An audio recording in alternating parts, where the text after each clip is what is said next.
Ils sont côte à côte, voici le nouveau trio à la tête de Molenbeek. PS Vooruit et PTB s'étaient gravés dans le marbre depuis plusieurs semaines. Aujourd'hui, Molenbeek autrement et ses 4 conseillers viennent renforcer cette majorité. Un attelage présenté après la prestation de serment de Catherine Moreau, c'est assez inédit. On a vécu presque 60 jours sans avoir une vraie majorité qui pouvait être sûre d'arriver au bout des 6 ans.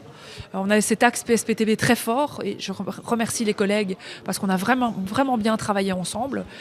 Mais il a fallu trouver un troisième partenaire. Le troisième partenaire, c'est donc la liste de l'ex-échevin et ex-député bruxellois, Ahmed El Kanous. Il récupère le CPS et il entend peser dans la balance avec 2 partis de gauche. On est effectivement une majorité de progrès, comme l'appellent mes collègues, mais aussi, comme je l'ai rappelé, une majorité pragmatique. C'est d'abord évidemment l'expertise en matière de gestion financière. Nous avons la chance d'avoir l'ancien échevin qui a redressé la situation de 2012 à 2018. Une alliance de 2 anciens ennemis, voici un aperçu des tensions qui les animaient il y a encore 2 mois, juste avant les élections. On va en rester là. Vous avez l'habitude de travestir les choses.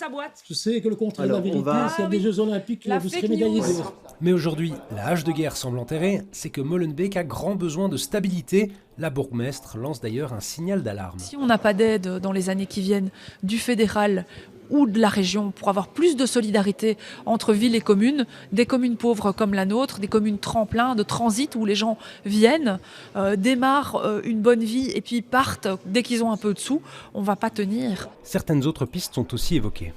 Par exemple, on veut permettre que les petites entreprises peut-être payent un peu moins, soient allégées, mais alors on veut aussi faire contribuer les plus grandes un peu plus. Reste que cette nouvelle majorité est aussi fragilisée par de grosses tensions intra-PS. L'ancien échevin Jamel Azaoum nous a d'ailleurs annoncé qu'il allait déjà siéger comme indépendant, avant peut-être plusieurs autres. Bref, la législature ne fait que commencer et elle n'aura rien d'un long fleuve tranquille.